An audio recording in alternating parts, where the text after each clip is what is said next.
You chose the picture of me looking like the devil. Namaste.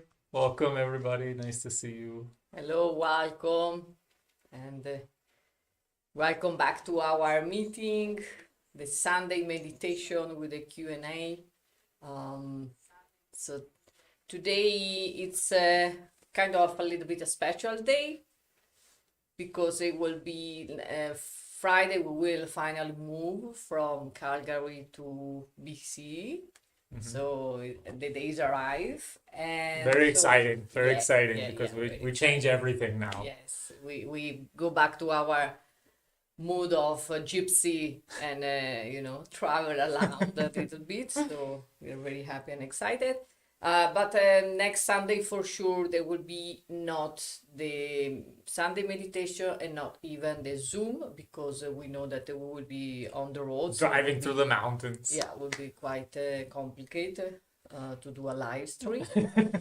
And but as soon as it will be possible, we will be back anyway. Stay connected with us in our page or Patreon or YouTube, and like as usual, we will always give you all the information with message, or sometimes we reach you personally. Sometimes we just put a common message for everybody. I'm sure that you can follow us in this web, this net. And again, so thank you to all our members, to the new ones. As I know that some people these months upgrade to high tier, like Tupac and Emily. I Yeah, think. Tupac, Emily, and Ruth all And joined Refeel so Yogi. thank you so much. Thank You you. for all the members the last months upgrade to 1 year. So this is very nice to know that we will stay together for this year, and it's a kind also way for us, to follow your progress and to start to know more. So also in a case when we want to then suggest you some kind of practice because we have some more knowledge, at the personal level, maybe the practice can be more addressed to some more personal, and this is also the way that we like to use this membership, and not only just to give random more content, but to know a little bit more about you personally. And then another news is info is that this Saturday will be the new moon in Pisces. Very good moon, guys. Very good news to start any new things. Pisces, the moon in Pisces is a little bit exalted. It's not exactly, it's more exalted in Taurus and Cancer, but still Pisces is very mystical. It's very connected with this idea of the come si dice, the spirituality. Sometimes I lost the word. So in this case, it's a great moon. It's very exalted. So for this reason, I decided to do another ritual.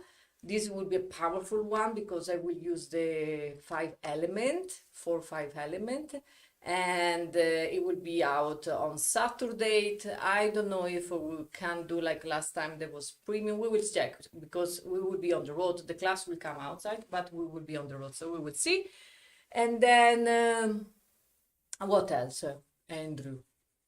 I think that's it. It was the big thank you to everyone, and we will let you know once we've got the next shala set up, and we'll start to do these live meditations as well as the Zoom classes again. Yeah, the class anyway, like the program, the schedule, we will have class come out from the members and from the YouTube channel, so don't worry about it. Regular programming is still on. Yes.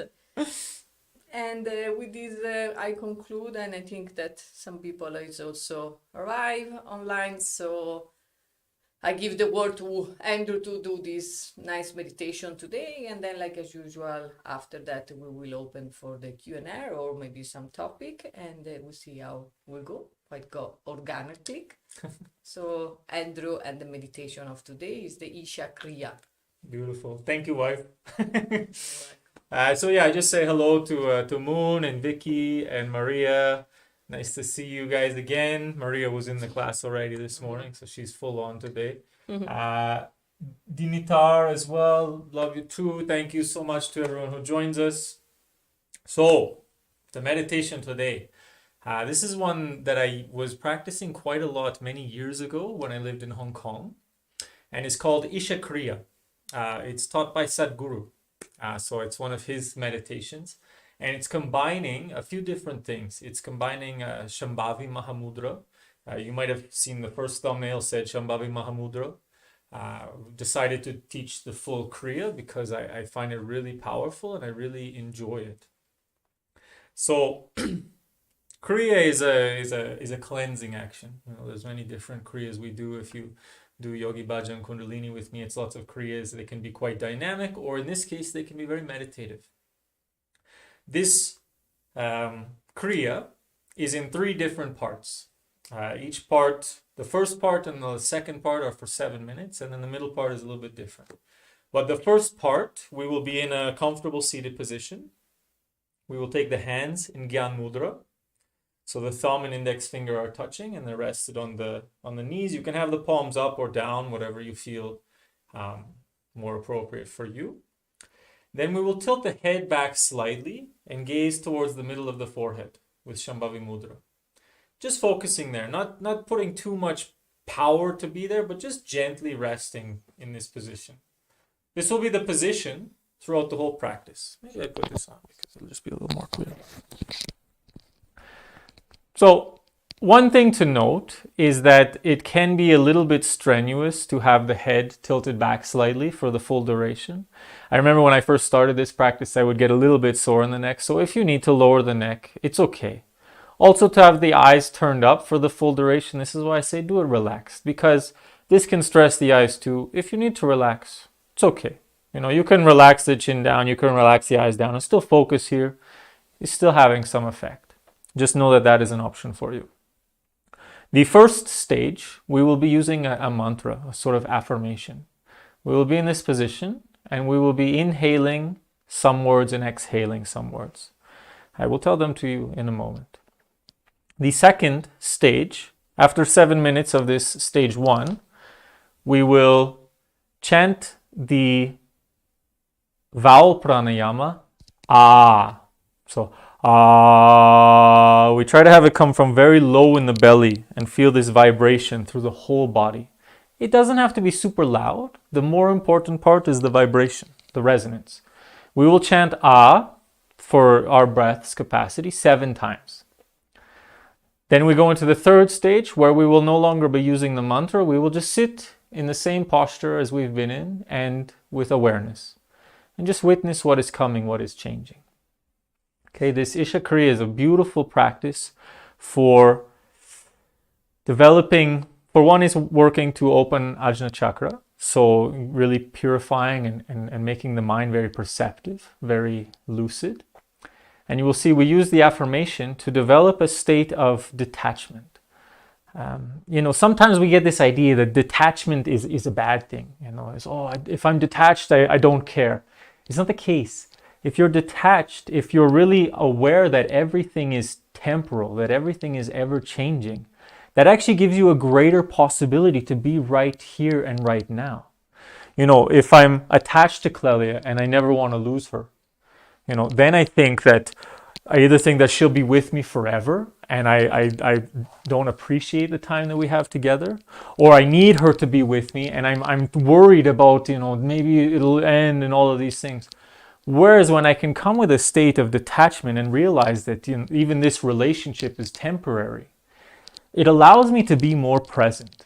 It allows me to actually appreciate the moments and actually, be grateful for what is happening. And this is the beauty of detachment that's very counterintuitive to what we normally think, because Hollywood or our culture or society has romanticized attachment. Oh, if you really care about something, you don't want to let it go. It's not really the way we show love. Showing love is giving the gift of freedom, giving the gift of presence and being here. So anyway, the beauty, one of the big benefits of this Kriya practiced over and over is that it develops a true state of detachment. The mantra that we will be using. Hi Cedric, nice to see you, brother. We look forward to seeing you soon. the mantra that we will be using as we're in this position and gazing up, and we will be using this with the breath, inhaling and exhaling. As we inhale, we will be inhaling and mentally saying the words, I am not the body. And as we exhale, we will mentally say, I am not even the mind. I am not the body. I am not even the mind. As you do this, I encourage you, don't just say it mechanically, not just repeating. It's not a japa. As you do it, almost go into a sort of passive inquiry. What are you then? If you are not the body and you are not the mind, what is there? And rather than just try to think about it, because we want the mind to be focused on this mantra, on these words, but try to experience, then what are you, if not the body and not the mind? So we spend some time to kind of provoke ourselves using this mantra in this position, really raising the energy. Then we'll do the 7 times to shake the nervous system, and then we'll just sit in the final 7 minutes of awareness and just witness what is there. That's it. I think that's all I have to say. Was there anything that was not clear? Okay. So I invite you all to come into a comfortable seated position. One where you are comfortable. Pressing the seat down, reaching the crown of the head up. Roll the shoulders back and down. Heart is open. We'll start by taking a deep inhalation through the nose. Fill the breath. And exhale with a sigh. Soften the body, coming to now. Do that again. Deep inhalation. Sigh it out. Relaxing the nervous system. Coming ever more present. One more time, deep inhalation. Hold the breath, sniff in even more. Hold. And let go.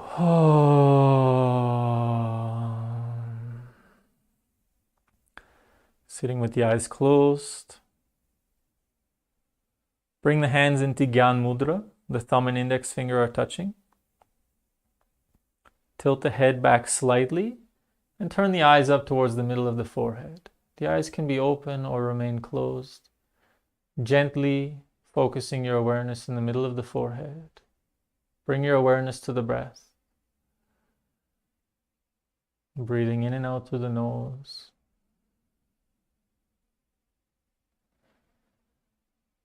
Gently gazing up to the middle of the forehead. Breathing slowly in and out. And start to introduce the mantra. As you inhale, mentally say to yourself, I am not the body. And as you exhale, I am not even the mind. The whole time you're inhaling, I am not the body. Exhaling, I am not even the mind. And continue with the breath, the mantra, gazing to the middle of the forehead. I am not the body. I am not even the mind.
And preparing for the chanting of Ah 7 times. Take a deep inhalation.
Last one.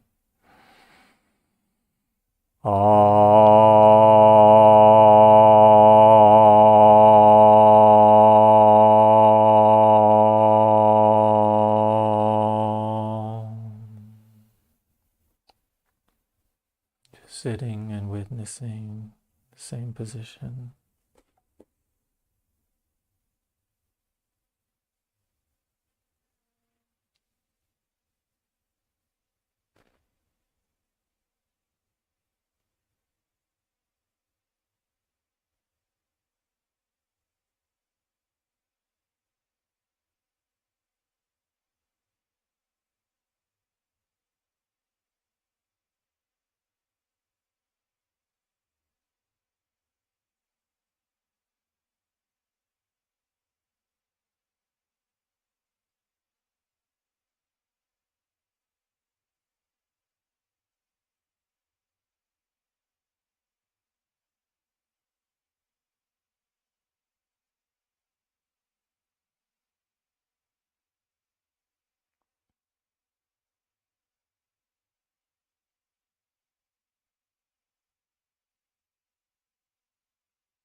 And gently releasing the meditation technique.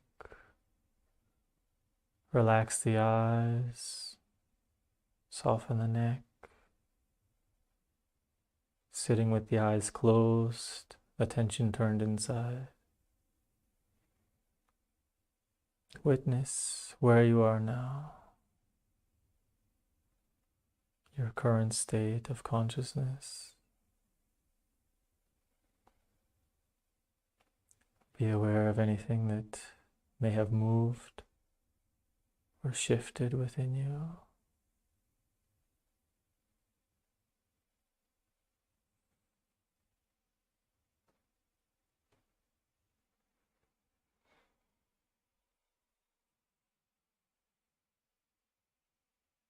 We'll close this meditation with a moment of gratitude. I invite you to bring your hands together in front of the heart. And take a moment to say thank you for this time and space that we can come together, do these beautiful meditations together, share in the energy, even from different parts of the world. Say thank you to yourself for taking this time to focus on your health, your peace of mind, and your well-being. Remember, working on the self is the most selfless work we can do. So you deserve to say thank you to yourself today.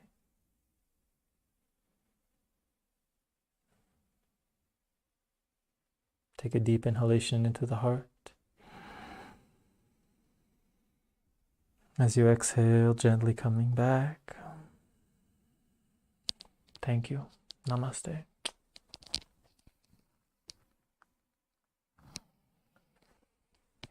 Thank you.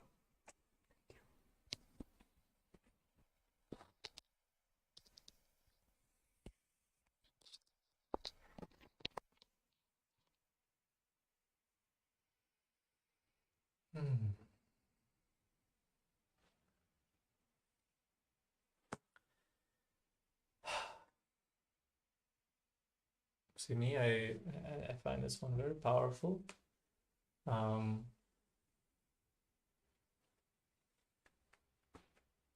For me, the second part after the chanting, I feel a lot shaking in me. Like something's really trying to move, or I faced a lot of resistance. But to me, I take that as a sign of it's really conflicting with something in the ego, and this is a beautiful opportunity of breaking patterns and habits and starting to rewrite aspects of our subconscious.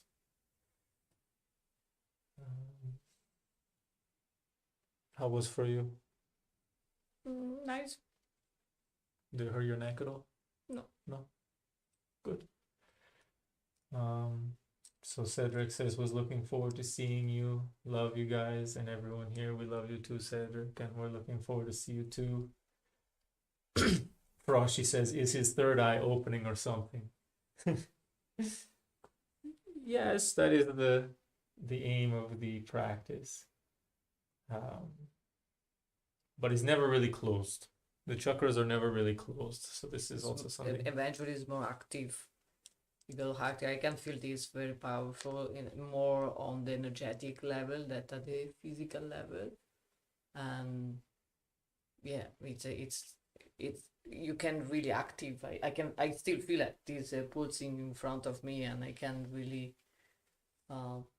connect with this energy. In fact, for me, the second part is more dreaming, spacing. In one point after the shaking, I felt really the energy shoot up and space out in some other reality somehow. So it was very powerful, and yes, it's involved for sure the third eye, because 100%. yeah, we based on that. Svetlana says, good afternoon, happy to be connected. Nice to see you here. I'm sorry you couldn't make it to the class this morning. I'll write to you after, Svetlana, but nice to share this meditation with you. This is a message for you from Laura Kundig. Says, grazie per il vostro tempo dal Portogallo. Ah, grazie per seguirci. Hai visto come ha imparato bene l'italiano, Andrew? Almeno a leggere. Non ha capito quello che c'è scritto, però lo sa leggere. Sì. Sì. Vicky says, thank you, Andrew. Thank you, Vicky. She says, my mind was very calm and completely focused after the sounds. I also felt movement in my heart chakra. Beautiful. Yes, and the ah is the sound, the vowel pranayama for the heart. So while we try to feel everything, it is really focused on the heart. And this is part of the thing, is going into this state of detachment with the mind is so important to also be connected to the heart. Because if we just are detached in the mind, there can be some misunderstanding of detachment. And now Laura says, you're going to have to read this. Io ho vibrato nel chanting con... Io ho vibrato nel canto, chanting, you can understand. Con te era molto interessante sentire la connessione dopo, nella ultima parte ho avuto freddo. Credo che sia normale. So she's tell that in the second part she was vibrate when we was chanting, and then the second part she feel cold.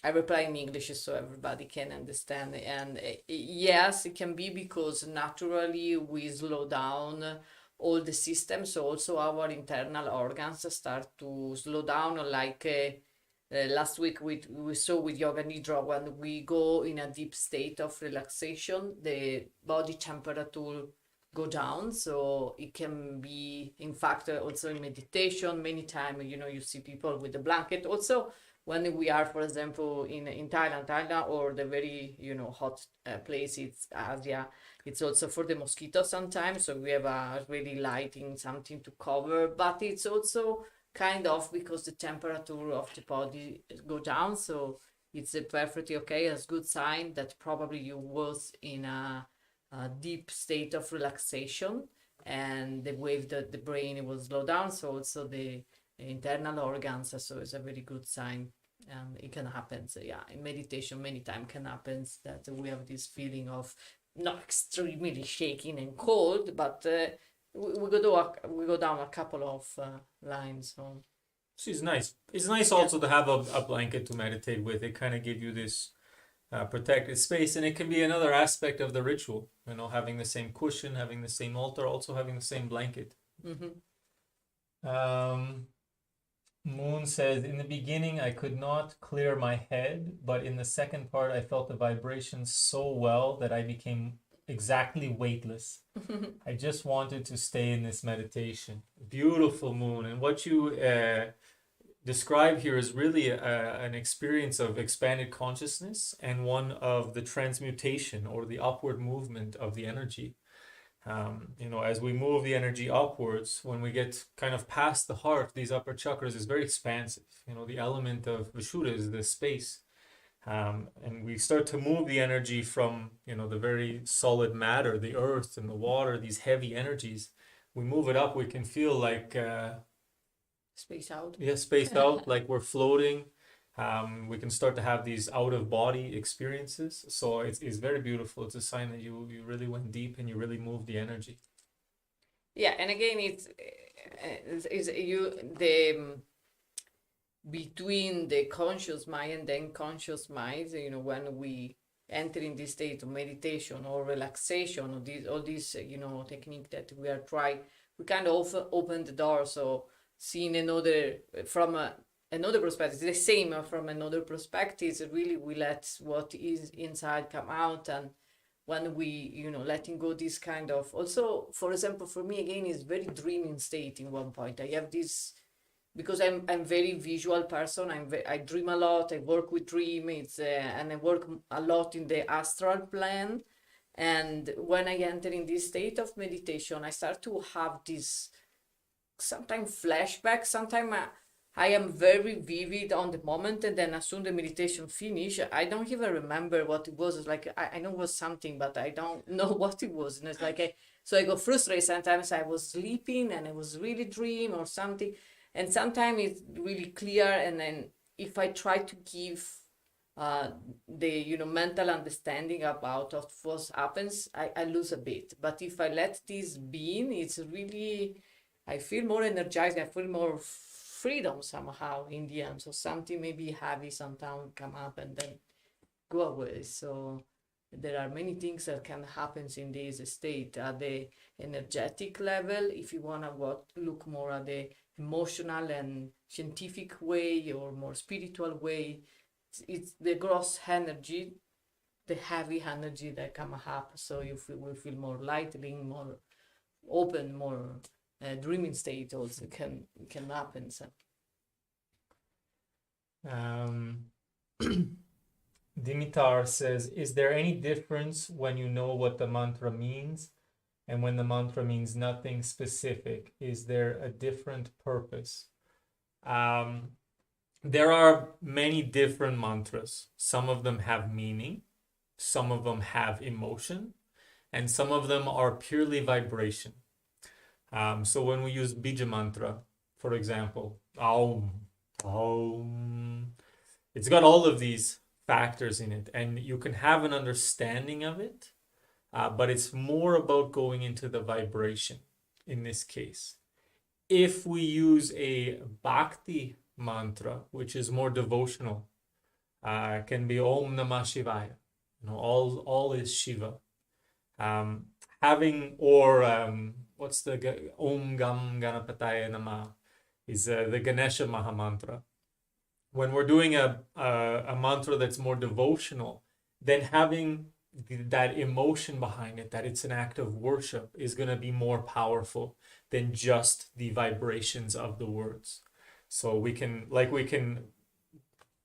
sit here and I can say, Our Father who art in heaven, hallowed be thy name. And it's just words. And if I don't bring the emotion into it, it's not going to do much for me. Make me a little bit hypnotized, possibly. But if I come and I with all my heart, Our Father who art in heaven, or any of these examples that is more bhakti, is more devotional, then that is more important. There are some mantras that are more intellectual and that are kind of more stories. And then it can give you something to understand why you're saying or what is the meaning. But usually more it's important the vibrations and the emotions. It's more subtle. The thoughts are really refined somehow. Whereas when we go more into the emotions or the energy or the physical vibrations, we're going more to the core, the essence. Anyway, we did all the session before. There is the japa mantra and the mantra meditation and the nada, where we talk more in the specific about that, what means mantra, how to use it, and where it come from, because knowing or not knowing what means, the idea behind that is everything is vibration. The first representation of this universe is one vibration, exactly the Om, and there is different level of that we can look at the vibrations, so the more gross and more subtle. And so if you want to really go deep on that, we have all the meditation before, that is the nada, the mantra, the bija mantra, and another one that we did. Mantra nada, I think we called it. Yeah, the Laya Yoga. The Laya Yoga, where we go more on depth on the explanation of why we use the mantra and how to use it. Beautiful, beautiful. Svetlana says, should we understand the meaning of the mantra, or is it just say the words and the mantra will do the job? Like I just said, and because again, everything we do in yoga, but also in the daily life, and here I connect also to the idea of the ritual. What is important is the intention behind the action.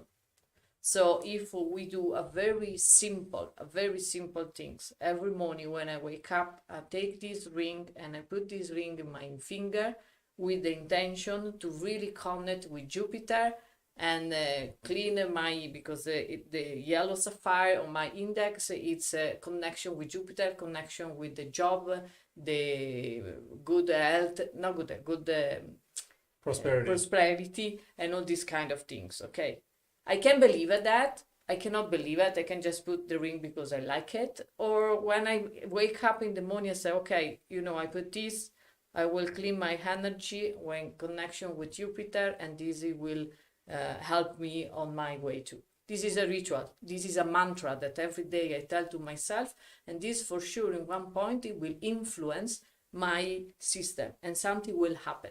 Same is with all the mantra, with all the bija mantra, with all the things that we do, all the practice. If we put the intention, if we believe in what we are doing, if we are present, if we are aware, this will affect our system in a certain way. And this can be so also in the negative way. If every day I wake up in the morning, I will think, oh my God, today will be a terrible day. I need to go work, and this is bad, and this is bad, and this is bad. There is high probability that in the end of the day, our day will be shit. Because we repeat this mantra in our mind and we believe that, Instead, again, if we wake up and we say, oh, today will be a beautiful day, whatever will happen, we will more propense, more focus to the positive aspect. And in the end of the day, maybe we will think, you know what, there was things maybe not amazing, but most of the part was amazing. This is also the idea of the mantra. If we believe that this is connected to the chakra, to a deity, to some kind of energy, if we believe and trust our guru that tell us to tell 6 hours for day, a mantra that is long as 6 minutes and is a blam blim blum blum blam blah blah blim blah blah blah blah. If we believe that this will work for us and we trust, it will work. If we do because it's just mumbling in the mind, because we don't know what to do and we are boring of the life, it will not happen. So the intention behind the action is what made the difference. The present, the awareness, the trust, and the belief. This is what is make difference between till shrim, or think, oh, this mantra is connected with this deity. I believe in that. I can feel the energy all around. I can feel it, and I feel empowered, and I feel good, and I feel bad. Great, go for it. Same for the full moon. I feel that the energy is there. I can feel it. I can see that I can clean myself, or I can start new things, and I believe in that. It will happen. This is the secret. The secret is belief and the intention behind the action.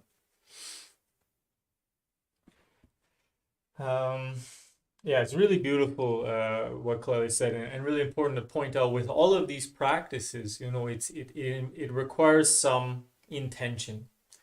It not necessarily that everything has to be faith-based and we only have to believe in it, because through experience, faith will build and faith will build your experience more. So it goes back and forth, but none of this stuff needs to be completely blind. But even the mantra we just used, I am not the body, I'm not even the mind, you can just say it over and over and over, and you can intellectualize it as much as you want and understand, oh, yes, because matter is this and energy is transforming and there's not anything that is not anything else. But it doesn't make a transformation when it's only intellectualized. That's why I said, a passive contemplation, but more feeling with your heart. If I am not the body and I'm not even the mind, then what am I? When we can experience, when we can actually have this feeling of that we are beyond these things, this is when it's very expansive and when it's going very deep, very transformational. You asked about, before I read these other things, you asked about daily mantras that you can use. Now, we don't really give out mantras, especially not over the internet like this. It's a really personalized thing. Until you have a guru and someone to initiate you, I would say go for what you feel intuitively called towards. If it's some sort of Sanskrit mantra, maybe you hear something, you're like, I don't know, it's just like, it feels right. You can use that. And then again, you can just use it and see what happens. If you want to intellectualize it more, sometimes that helps you. But don't get too much into the mind with these things. Try to go more into the body, more into the energy, the emotions. I made a mantra in my first teacher training because we were doing all these other mantras, and as well, the Sanskrit words I didn't really understand. I wanted something that I could understand but also emote with more. So my mantra was, I am healthy, I am strong. I did it as a song. I do good and no, I am healthy, I am strong. I do good and avoid wrong. I'm content and I'm complete. I live life with inner peace. And I would chant this to myself all day long, but not just saying it with this rhyming, childish kind of voice, but trying to feel these things, trying to embody what is health and what is strength for me, try to radiate this. What does it mean in my heart to do good and not wrong? So I had these, and I carried this with me for a long time. So you can make up your own mantra. It's more of an affirmation in this way, but still what Clelia said applies. It's the intention. It's doing it with a purpose and not just passively mumbling to yourself. Yeah, and believe in the way, not in the mystical way, in the fact like spiritual or faith in this case, but feel, experience, and see the effect, because it's, again, if I do something and I don't see any result and it's not bringing me nowhere, maybe it's not what you need in that moment. Maybe you need to change. There are also with the chakra. Okay, we work a lot with the chakra. It's our daily routine somehow. And I also feel that when you work with something that is specific moment, specific time, and the life will bring you also some kind of test or situation where you can see that what you are doing, it's effective or not. For us, for example, now I think Andrew can really confirm this.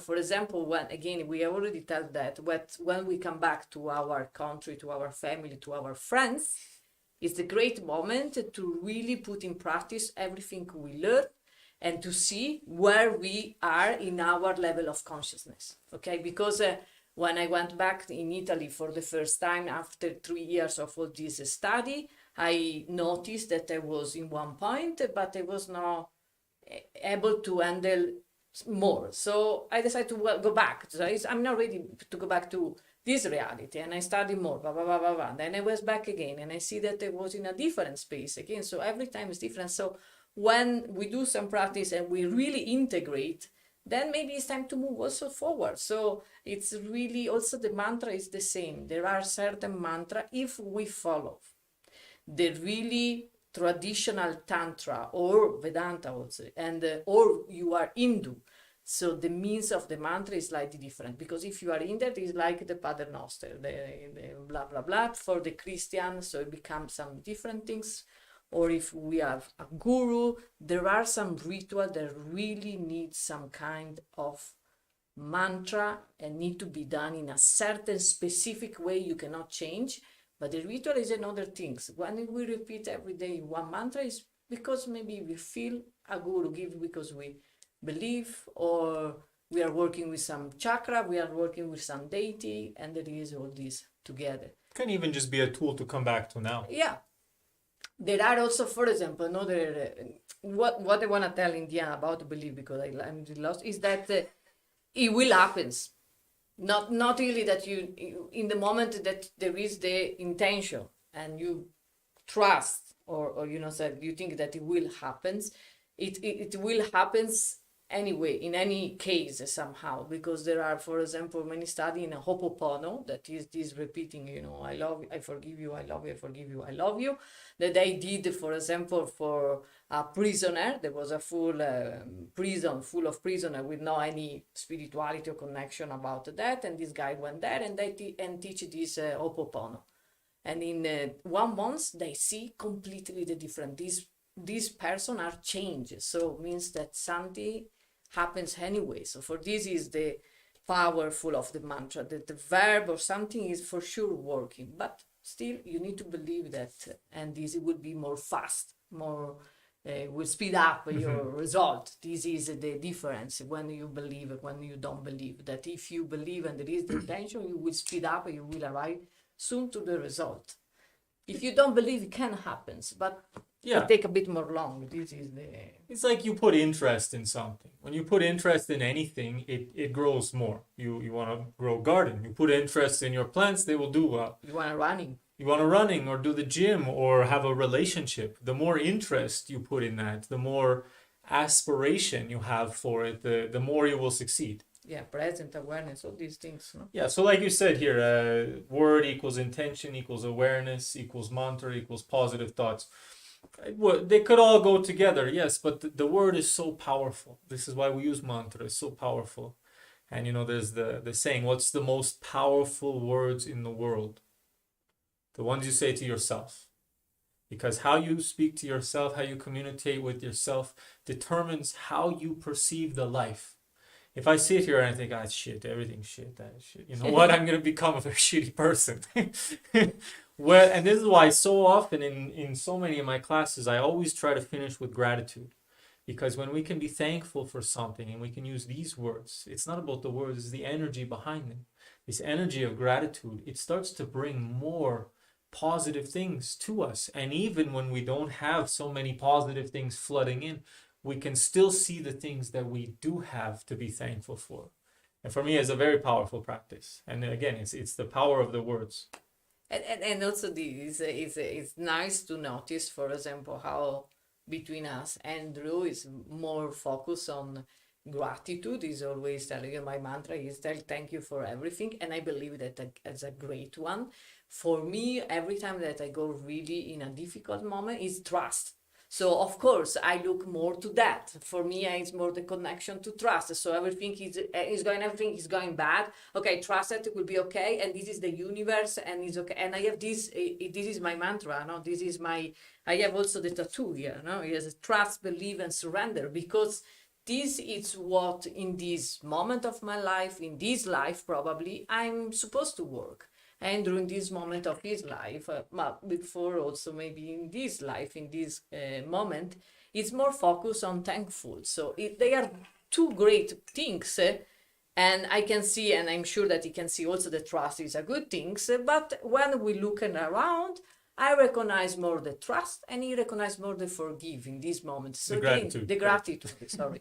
And so this is, also a way to see how we are work with ourselves in a different level for different way, because the life is giving us something, and then we focus on where we need. We focus on what we need. So it's always awareness, presence, and being connection with yourself is the best thing that you can do for improve your life and improve the life around you. Beautiful. I really like it. I really like it. Do you have something else you want to talk about? Does anyone else have something they want to talk about? Then with this we conclude with the trust and gratitude. Yes, with trust and gratitude, and thank you so much for sharing this time with us. We wish you a beautiful Sunday and next beautiful start of the week. And again, Saturday you'll be connected with the new moon tantra ritual with the element. It will be very nice. And if you have any question, we are here. You can reach us. And we will put a post about when the live classes will start again and the live meditations. If you want to join the Zoom classes, you can send me an email at any time. refeelyoga@gmail.com, and I will send you an email when we're up and doing that game again. Thank you. Okay, thank you so much, everyone. Namaste. Take care. Bye-bye.